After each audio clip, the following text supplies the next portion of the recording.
All right, it's a frosty one this morning. So good morning, welcome back to TwinStick Garage. It's my favorite day of the week. Saturday, it's my day for working on trucks, and I guess I'm working on cars now too. So if you've been following the channel, if you've been following the builds, watching the episodes, you'll know that I actually pulled the little anemic 301 out of this car a few episodes ago, threw it on the pallet. I picked up a 400 block that I tore down in an earlier episode as well. That's going to go off to the machine shop, and then I'm going to reach out to Butler Performance and get a whole bunch of goodies to build that up. Been doing a lot of work on the old Iron Duke. Of course, we got the pipes on there, and then I reached out to my buddy Blake. You can check him out at Fly Weld Fabricate, and because we had a rotten cab corner. As you can see here, this was the original patch panel that was put on here. I'm pretty sure what happened was this truck got into an accident, so they put this patch panel on, but they actually made it out of steel, which isn't a good idea, as you can see. So then once that rotted out, they put another patch panel over top of that to try and cover it up. But I cut all that out of there. Now these trucks are all skinned, typically skinned in aluminum for obvious reasons, so they don't rot out. And so I went over to my buddy Blake's place, and he goes, "Oh, I got a sheet of aluminum that's the same thickness." And so he whipped up this cab corner panel in about 10 minutes. So that's gonna be perfect. I gotta put that on there, cut all this dented. They were trying to do, so obviously some work to pull the dents out. I'm just gonna cut it all out of there and then Huck rivet this panel back on there. So that should look good. I've been doing a lot of work on the inside of the cab. Of course, I got it primed and painted, and I'm gonna put that new custom stainless steel dash in a future episode. And then I'm contemplating, I love the old 70s. I love the old classic, anything retro. So I've been toying with the idea of going with the, you know, the boogie vans from the 70s. They had those bubble windows in the back. So I was contemplating doing a bubble window. And now, of course, I'll have to cut the opening there. They're hard to find. I've been looking on eBay. I was thinking maybe the teardrop, because it kind of matches the Edmonton Oilers, which is cool. So I don't know, let me know your thoughts if you think that would be a good idea or not. But I just thought it'd be kind of cool and retro to have a bubble window on each side of the cab there. But if you're wondering where all the videos are for the Duke, I sprinkle a few of them onto YouTube. But if you want to see them all, you can actually go check out my Patreon. The link's down below. And then on Snowman, I'm not doing too much on Snowman. There's a few things that need doing, but I'm actually gonna just kind of leave it the way it is for the winter. Of course, I just drive it out when I need to work on the Trans Am that's sitting on my Wildfire lift there. But that's pretty much gonna stay the way it is for the winter. But today what I'm actually gonna work on is the Peterbilt, my pride and joy, little by little. That's what started the whole channel here. And today I'm actually gonna tackle a big hole conversion. Check this out. Ah!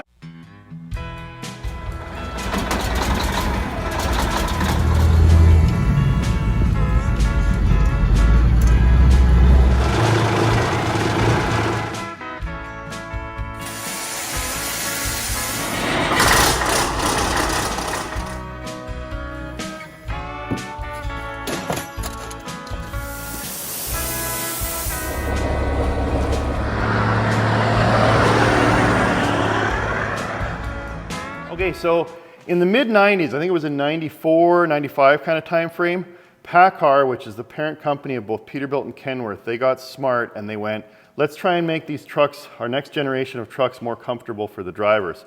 So they did two things. One was they added airbags to both the cab and the sleeper bunk, and they branded the new design sleeper bunk the Unibilt bunk because it was connected to the cab, but the whole thing would ride on air, and it was much more comfortable going down the road for the driver.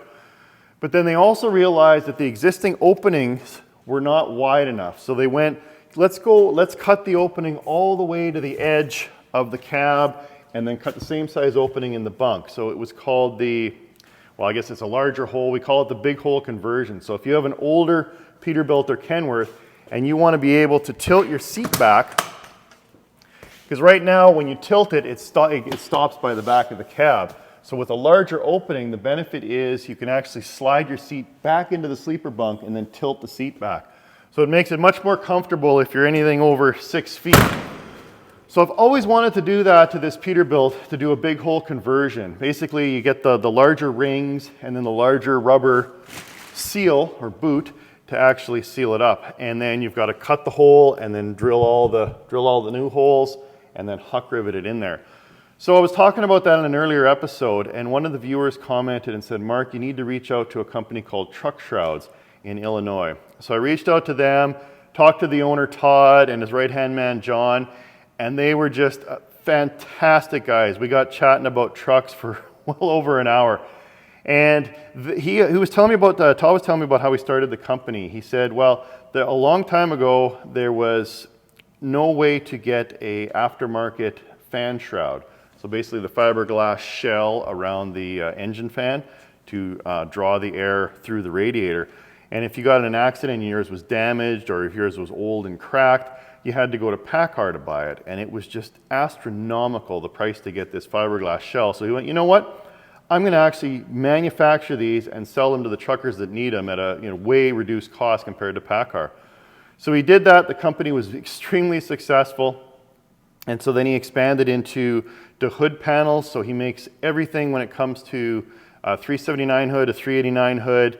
I'm trying to convince him to make 359 hood parts and 359 cab parts, so he's looking into that. But you got to go check them out. Truck Shrouds, and if you need anything for your 379 or your 389, they can hook you up. But anyway, we got chatting, and I said, hey, Todd, there's nobody out there that's actually done a big hole conversion on YouTube, at least not that I could find. So he said, well, how about I send you a couple rings, Mark, and a rubber boot, and go give her and see if you can't get the big hole conversion done on your piece. So he actually sent me a whole kit, and I'm really excited to see what I can do today. So that's going to be the plan, is to try and figure that out. Now, when you go backwards on something, when you're trying to convert something, there's no real guidebook on it, so I'm going to be kind of learning as I go here, so bear with me. But when you boil it all down, essentially I'm going to take the larger rings and just mock them up or clamp them to the truck. And when I make sure that everything's straight and square and measured twice, cut once, I'll mark it out, and then essentially I'm going to just cut the larger opening and then get those rings on there. But I think it's going to be a great project. I'm really excited to get going on that, and I can't thank Todd and the group at Truck Shrouds enough for sending me that. So with that, I'm going to tear into this pallet and see what we got.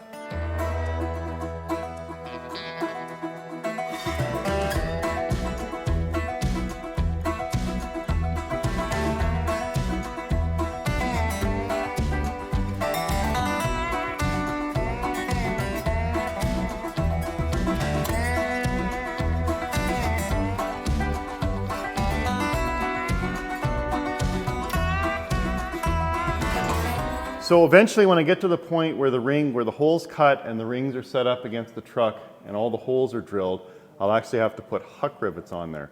Now Huck rivets are these unique kind of, well, they're a rivet of sorts. There's a bolt, and then you've got this collar on there, and you need a special machine called a Huck gun that pulls the bolt tight and then tightens that collar, squishes it, and breaks it off. So Huck rivets are very common. You'll see them on almost every semi-truck out there. But the guns that actually pull that Huck rivet and compress that collar, they're Huck guns, and they're actually quite expensive. So the guys at Truck Shrouds realize that you may not want to buy a gun just to do a big hole conversion. So they actually also rent the Huck gun. So you can reach out to them and they'll rent you this and send it up to you. Oh, look at this, got a whole big collection of collars. So yeah, I'll show you those in a second. And check this out. So that is an official Huck gun. It's actually the name of the company too. It's a Huck gun. There's some other companies out there that manufacture knockoffs of these, but this is the real one. This is the Huck gun that you want to use. And there's the different noses for pulling the collars. And I'll give you a little demonstration of what they look like. There that goes. So this is a 3/16 nose. There's different noses for the different size rivets you're going to use. Now 3/16 is the most common. The 1/4 inch is for the larger ones. Oh, look at that. Sent me a whole big bag of them. So these are the 3/16. Yep. So that's what I was saying there. Well, there's a different style. And there's the collars, and there's a bunch of 1/4 inch as well. So essentially the way this works is after I drill those holes, I'll put the Huck bolts through on the outside, and then the collar will go on the inside like that. And then you simply grab the Huck gun and pull the trigger, and it's going to pull this guy tight against the outer skin. And then, like I say, push that collar as tight as it can in there, and then break it off and pinch it all in one movement. And it breaks it off. Isn't that slick? So that'll be the fun part when I finally get to the stage where I get to actually use this and pop all those Huck rivets. But that's still a long way off. I still need to cut the hole, obviously, and drill all the holes for the Huck bolts. But that'll be coming, and that's something to definitely look forward to. So when you order this kit from Truck Shrouds, they'll send you 2 rings that are all pre-drilled. So this is the ring for the cab, one obviously for the sleeper bunk, and then the rubber seal boot that goes on there. Now this will go on last once the truck is all painted and I set the bunk back in its position. I'll crawl in there and put this, I'll put silicone on there or some type of sealant, and then seal the ring all the way around. But one thing I also realized when I was trying to think through how all this is going to go and how I'm actually going to modify this, the existing interior boot, the boot that goes over the boot, actually is going to be too small now. So of course, if you're a fan of the channel, you'll know that I use the Day Cab company for all my interiors. They've done a fantastic job on all 3 of my trucks. So I reached out to them and said, hey, I'm actually going to be doing this big hole conversion on the Pete. Do you still have the same material? Here, I'll show you what I'm talking about. So what's the best kind of work? Rework. So hopefully this is the last time I actually got to play with the interior in this truck, and I think it should be. But the one nice thing is you can't obviously make your panels any larger, but you can make them smaller. So I'm going to take the panels all out of here to obviously cut into the back of the cab. But when I go to put the panels back in, I'll be able to mark out on the back side, cut the panel, well, it'll probably be closer to here, cut the panel, and then just fold the material back around and glue it and staple it in there. So that shouldn't be an issue. Same thing on the top, be able to cut that. But obviously the interior boot, the boot that goes around the boot, is not going to be large enough. So I reached out to Anthony at the Day Cab company. I said, do you still have this material? And he goes, oh yeah, we got lots of it. So they're currently stitching me up a larger Unibilt size bunk sleeper boot, upholstery boot. So that'll be able to cover the edge all the way around when I finally get this truck finished or close to finished. So if you're going to do a project like this, what I would suggest is you send your existing smaller boot to the Day Cab company, and they'll try and match it up best they can, and then they'll stitch you up a larger Unibilt boot so you can actually put your interior back the way it was. So with that, I guess I've got to take the interior panels out of here. I might unbolt the seats and move them forward just to give myself some more room, because of course, when I drill all those holes, I'll have to get the Huck gun in here all the way around. There's obviously not enough room down there. So hopefully this is the last time I need to unbolt these seats out of this truck, but I'm getting good at it. I'm getting well practiced.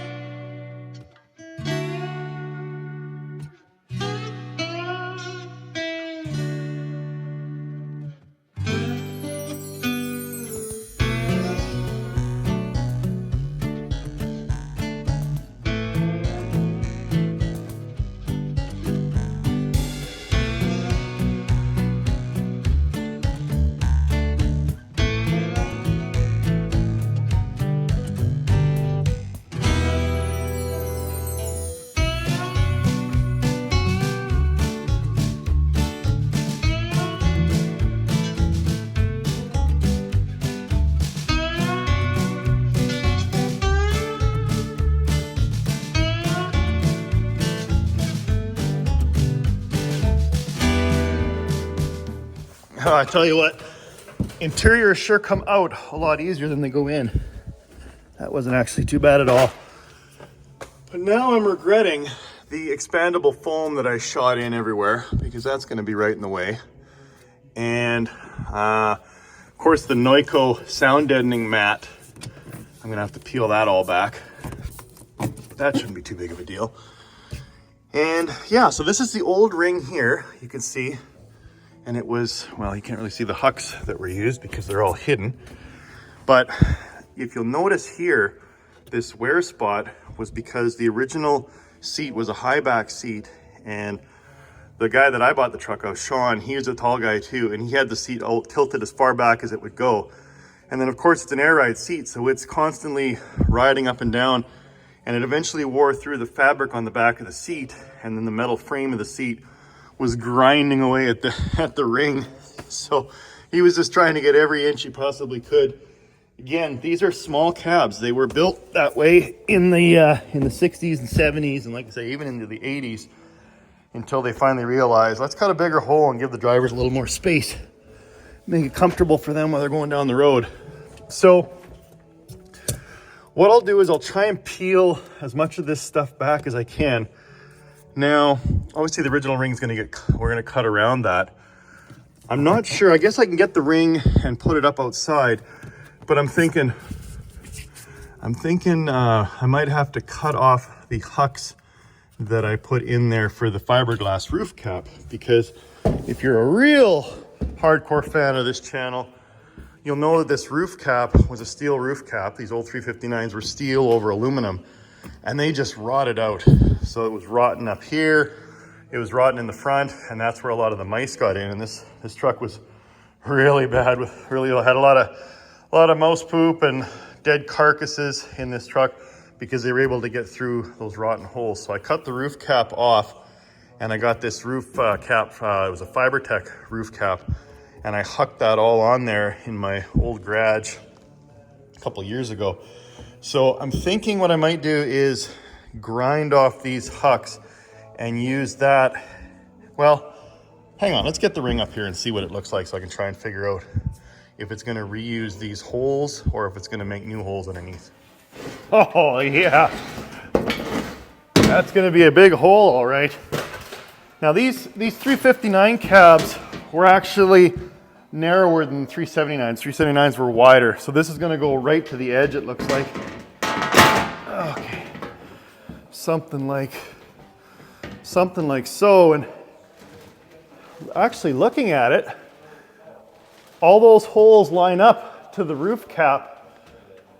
Well, except where it starts making the bend. But that's actually good news, because what I can do there is use that as the guide to not only make it straight, but that'll set the height up and down, and then I just reuse those holes. So I don't know if I necessarily need to grind the heads off though. I think I could probably just cut or break off the collars on the inside and then pull all these guys out of here. Here, I'll grab the camera and show you what I'm talking about. Okay, so as I was saying, all of these holes line up with these, and that'll actually obviously be outside the edge. But if you look here, there's actually another lip. So what I cut to that mark, because it would be kind of neat to cut it or cut it deeper, leave more material here, and then tuck this up underneath. Yeah, I don't know how that's gonna work. Maybe I tuck it up on the top and then just set it in flat at the bottom. Yeah. Okay, well maybe I'll grab the big gold vice grips I got from Princess Auto and mock this up and clamp it in place, and then maybe take another look.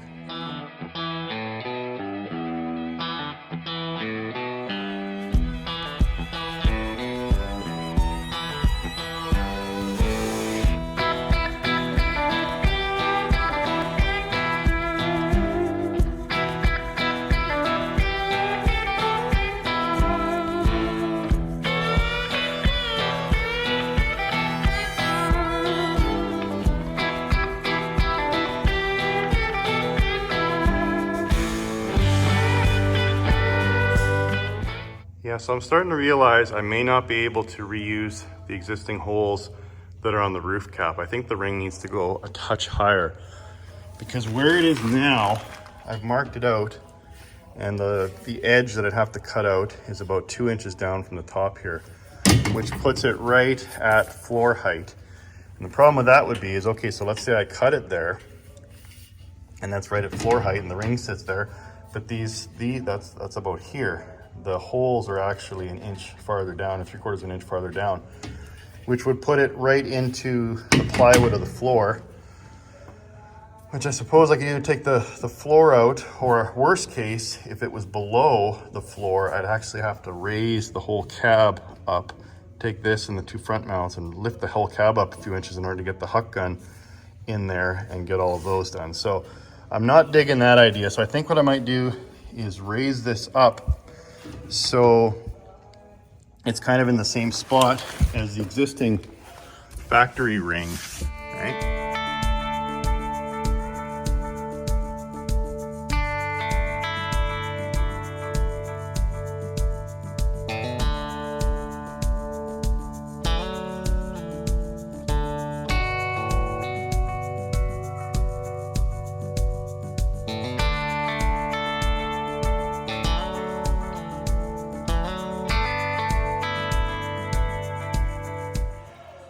Yeah, so that was a little trickier than I thought it was going to be to get out of there. I just assumed that the ring was this same width on the backside, but you can see it's clearly about double. And to make matters even more complicated, it was actually riveted, blind riveted from the outside. So once I got that out of there and pried it out, the steel was a little taller as well, so I just took the grinder and made it flat. But I think this is going to be a perfect reference point if I go all the way across like that, where this ring will sit right on there, and it'll be square, and that'll set the height to wherever I need to cut up high. Yeah, I think that should work. Now, looking at it further, this is obviously the inside, and it's got the bigger 1/4 inch rivets, or the holes. So I wonder, but how am I going to get a Huck bolt in there once the ring's set in place? Maybe that's where I use those blind Hucks that John sent me. Anyway, I'll figure that out. Hucking it in there is going to be a project for a little later.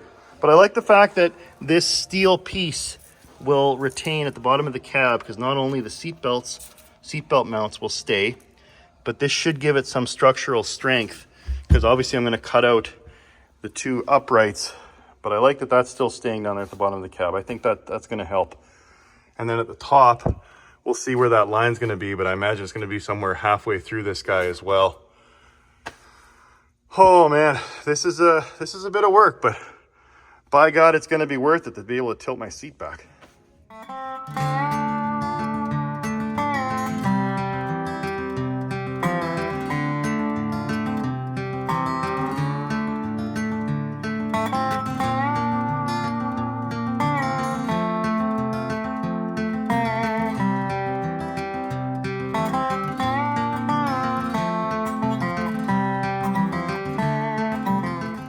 Oh, so that's why John sent me these.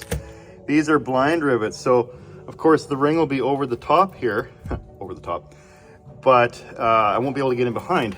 So that's where these guys come in handy. So you put them like that, and then you use the Huck gun and just pull them out, and it'll make a pop rivet and hold all those, hold the front of it in place. So that is slick.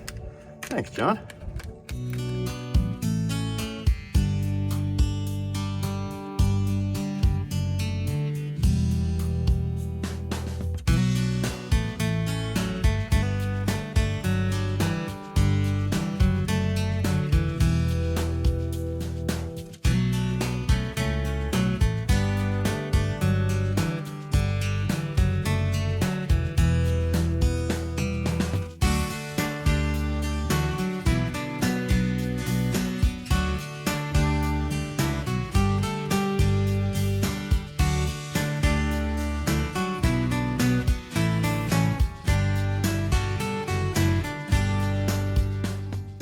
All right, so that's why I always say measure twice, cut once.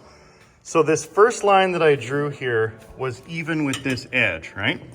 And that's where I was setting the inner ring to set the height up and down to mark out the hole that I'm gonna cut. But then I realized that that's not correct, because I want the ring to set down and set down onto this edge, right? Because of course there's space there between this edge and this flat. Because I wanted the ring to set down on there so I could put those blind rivets on, right?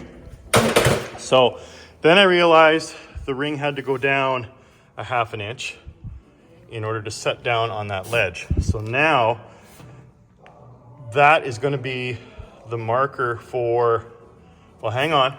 I'll have to cut, this will be the line to cut, but this is the line to set the remainder, to mark it out. So this is the mark out line, right? Because I'll keep this depth or this height all the way across. That way the ring, when it goes in there, will set down on this little piece. So this little piece will still be here, but I want to set it down to the lower spot now where it's going to be sitting once it's over that ledge, and that'll set the height for the roof. So I think now I can get a marker, mark this out, and that'll be, I just gotta make sure I don't cut this, and that'll be the line that I'll cut the ring out on. So I've got it, I think I've got it left and right correct. I've got the center line lined up, and it lines up with that rivet, so that's no big deal. But I did double check. So I'm pretty sure it's correct left and right, and it's correct up and down, again, to sit on that ledge. So get out my magic marker and mark it out, and then I'll start cutting.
There. All right. Now we're cooking with peanut oil. Well, would you look at that? All right. Okay. That wasn't too bad at all. Again, the grinder I thought was going to be just hell to make that angle. So that's why I dug out the old jigsaw. And that worked quite nice. Now on the inside here, obviously I had to cut from the inside these supports, and I may have to, we'll have to figure out how we're gonna attach that guy. But that one I'll probably have to notch, I'm guessing. But check out where the mark was, where I ended up cutting. So I left this side support completely intact, because my cut's gonna be just above the old ring, but beneath this. I'm not even gonna cut into that. So I'll be able to, well, no, I spoke too soon, damn it. Because the ring's gonna go flush there, and the holes, the Huck bolt holes are gonna be here.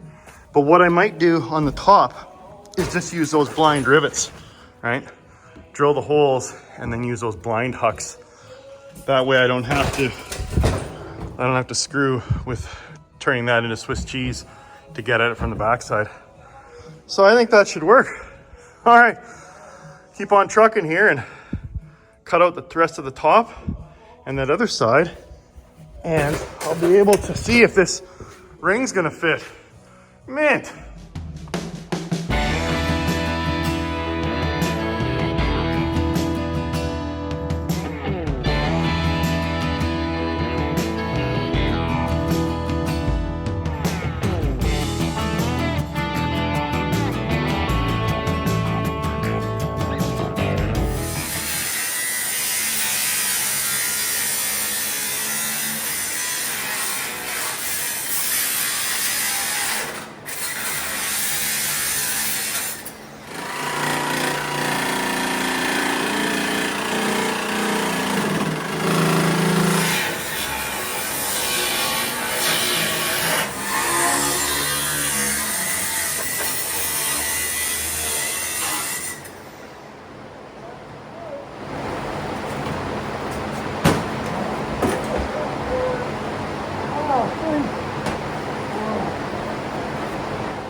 how cool is that?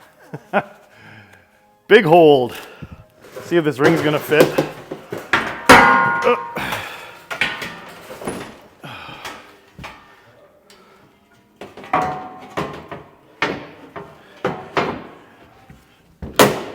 Okay, not quite, but damn close. And I think what I need to do is I'll have to get it so it fits. Yeah, still a little bit of work to do. I'll have to get it set up so it actually drops over that bottom. Because once that drops over, it'll clear at the top and the corners as well. Okay, I did a little notching on the ring and a little bit of notching on the cab. Things like these uprights here, or these support brackets, I had to notch those. And there was a couple of, there was a Huck bolt on each side that would have been in the way. So we'll see if this works. Come on.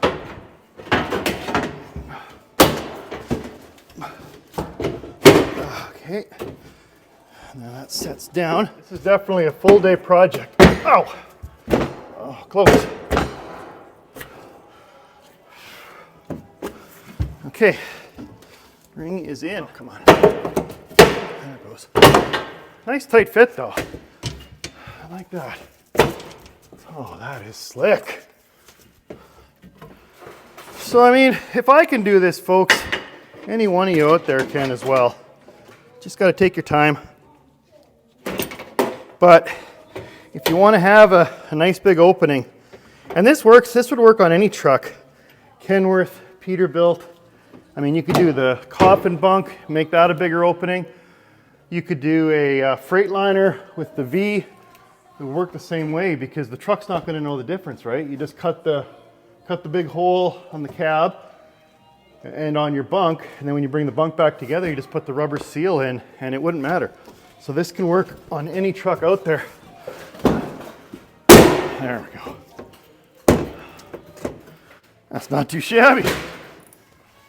Okay, 3/16 drill bit. Okay, we'll just put a few in to hold it in place. In case I need to do some adjustment. Now this is definitely the best part, is using this gun. Okay, so you just put the collar on like so. Okay, and you just basically put it in as far as you can and pull the trigger.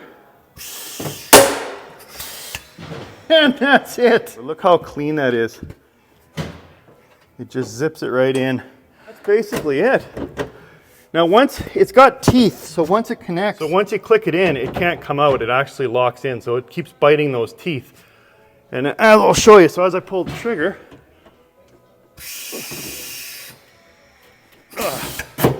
hang on, and it breaks it off. Isn't that cool? I just love the old Huck gun. And then it sucks it up right tight. So that's how the guys, when they were working in the factory building these Peterbilts, they would just put the panels on and they'd push Hucks in there and then they just pop them all the way around, and that's how these trucks were made, was just like that. So I'll go ahead, I got one more down here.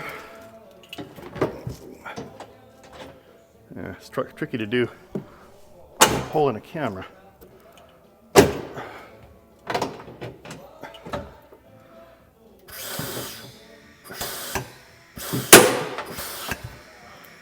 Isn't that slick? Okay.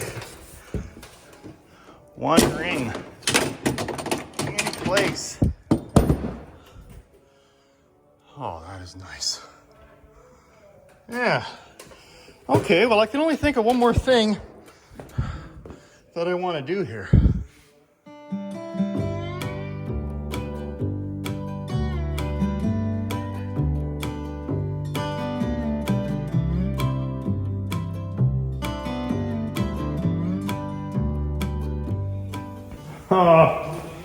Iron machine.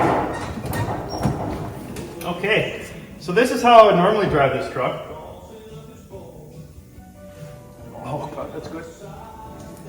just hugging the steering wheel, going through the gears, right? But now, check this out. Ah! Oh, that's sweet. Wait. We got too much air. Got too much air. Oh yeah. Yeah, there you go. Now we're Petermobiling. I'm gonna need tilt steering to get the steering wheel down here, but oh man, that is so awesome.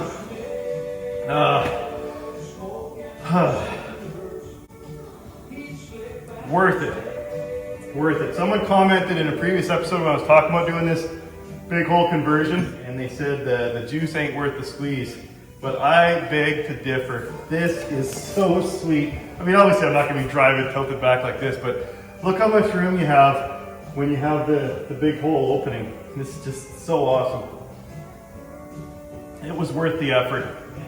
So I'm really happy with how that turned out. It's definitely a 2-weekend, 2-episode project. I mean, maybe you could bang it out in a day if you had some help. But what I'm planning to do is I'll continue this episode next week, and I'll do the ring. Now I kind of know what I'm doing, so I should go a little faster.